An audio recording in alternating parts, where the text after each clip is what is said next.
Here's a quality of life secret. What's up, guys? Marty here. Welcome to another edition of Reawaken Your Competitive Spirit. And today, the quote is, "A wise man should consider that health is the greatest of human blessings and learn how by his own thought to derive benefit from his illnesses." And that quote is from the father of medicine himself, Hippocrates. Not Hippocrates, but Hippocrates. So one more time. A wise man should consider that health is the greatest of human blessings. Seems reasonable. Without health, you're not going to be doing much else.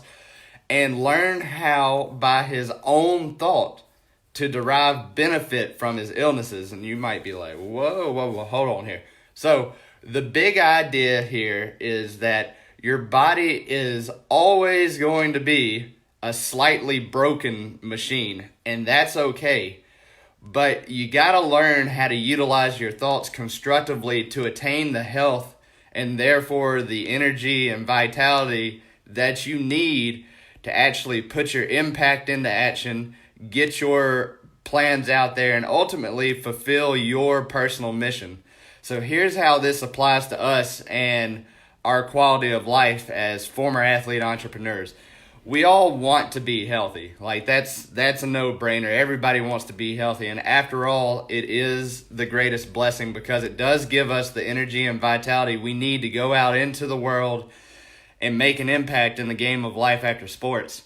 The thing is, though, we all have injuries from our career. Every single one of us that is a contributing factor to our ailments. And oftentimes, and from personal experience, we can forget to take care of ourselves and use that old nagging injury as an excuse to just keep taking it easy, which is probably the thing to do when the injury's fresh, but not so much whenever you've moved on, you've had time to heal. But next thing you know, life happened and you sort of forgot to take care of yourself. So these injuries can be viewed as these insurmountable obstacles. It's just that old crush, that old rusty knee. Or it can be looked at as a tremendous opportunity to grow. So how exactly do you benefit from your ailments?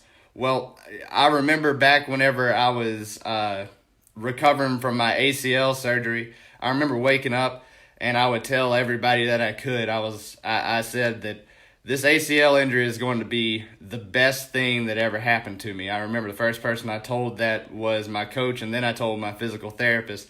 And while I was down with that, I took that opportunity to start my online business. I took that opportunity, that time off, to deepen my closest relationships, grow closer with my wife, and do other things that didn't involve too much moving around too quick. So basically, you use the four essential elements to create the game plan that's going to get you there. And it all comes down to understanding what's it going to take to thrive in the game of life after sports. Are you going to need to be like in peak performance at like athletic, be able to run like full clip and jump hurdles and do things like that? Probably not. But you can't forget to take care of yourself in the process of taking the other opportunities. Take it from my mistakes. So the win conditions are going to be to thrive at your ideal weight. And whatever that is for you, you're going to have to identify the conditions to look and feel amazing and thrive. You use your own rules and parameters as workarounds for the injuries. Remember, you create the rules here. And then you consistently revisit your epic calls, think about it all the time, write it down wherever you can see it, and then you start knocking down the appropriate objectives, even if it's just laying down on the floor and doing straight leg raises, just something, anything to get moving. So that's it, guys. I'll see you next time. Oh, by the way, if you are a former athlete entrepreneur who's serious about really wanting this to work for you, take a minute to check out the Life After Sports Survival Toolkit at gearedupinsider.com/toolkit. And this makes it easy for you to balance health in the game of life without getting bogged down in an endless barrage of quick fixes and superficial changes. So I'll see you guys next time.